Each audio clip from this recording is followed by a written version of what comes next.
DGP స్థాయి intelligence అధికారి ఏ రకంగా తన విధి నిర్వహణని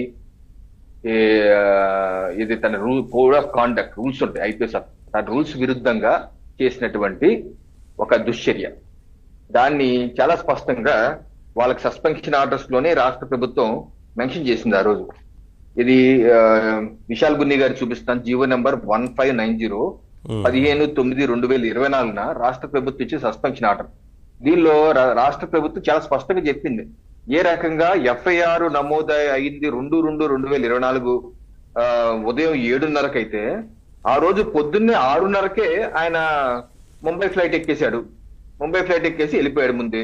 అంతకు ముందు 31/1/2024 డీజీపీ పోలీస్ ఇంటెలిజెన్స్ అధికారి కార్యాలయంలో కూర్చొని ఈయన కాంతిరాణా టాటా గారు అలాగే విశాల్ గున్ని గారు అందరూ కూర్చొని ఒక గుడిపుటాన్ని చేసుకొని ఎఫ్ఐఆర్ నమోదు కాక ముందే వెళ్ళిపోయారు.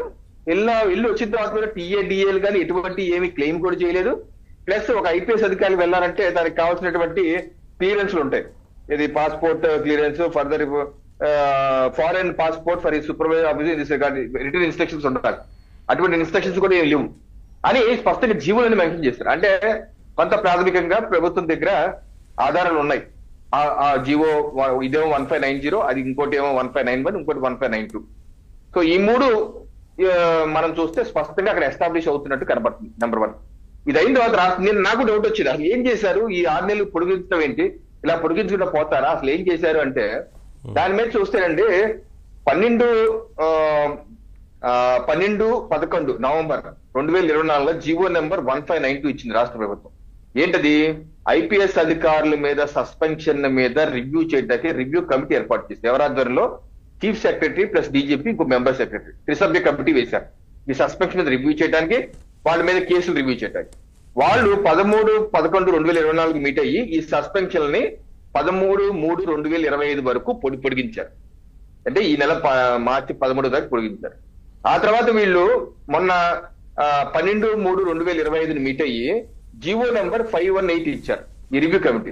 దీనిలో ఏం మెన్షన్ చేశారంటే నవీన్ గారు, అయితే విశాల్ గున్ని గారి మీద ఉన్నటువంటి అభియోగాల మీద ఎఫ్ఐఆర్ నమోదయ్యి ఉంది. ఇది ఎఫ్ఐఆర్ నెంబర్ సిఆర్ నెంబర్ 469/2024 అట. దీని మీద ఇన్వెస్టిగేషన్ ముమ్మరంగా ఉంది. సో అలాగే జత్వానీ గారి కేసు 90/2024 కేసు, అది కూడా తుది దశలో ఉంది. అందుకని ఈ దశలో మేము సస్పెన్షన్ ని కంటిన్యూ చేస్తున్నాం, పొడిగిస్తున్నాం. ఎప్పటి వరకు 9/9/2025 వరకు పొడిగిస్తున్నాం అని చెప్పి జీవోలో RT 518 లో రాశారు. అంటే ఏంటి, రాష్ట్ర ప్రభుత్వం ఆ ఇన్వెస్టిగేషన్ పూర్తి స్థాయి సీరియస్ గా ఉంది అని అర్థమవుతుంది. వచ్చే 6 మాసాల్లో గనక ఆ యొక్క ఇన్వెస్టిగేషన్ ఈ ముగ్గురు అధికారుల మీద నమోదైన ఎఫ్ఐఆర్లు ఒక తుది దశకి తీసుకురాకపోతే మాత్రం ఇది ప్రభుత్వానికి చెడ్డ పేరు వస్తుంది.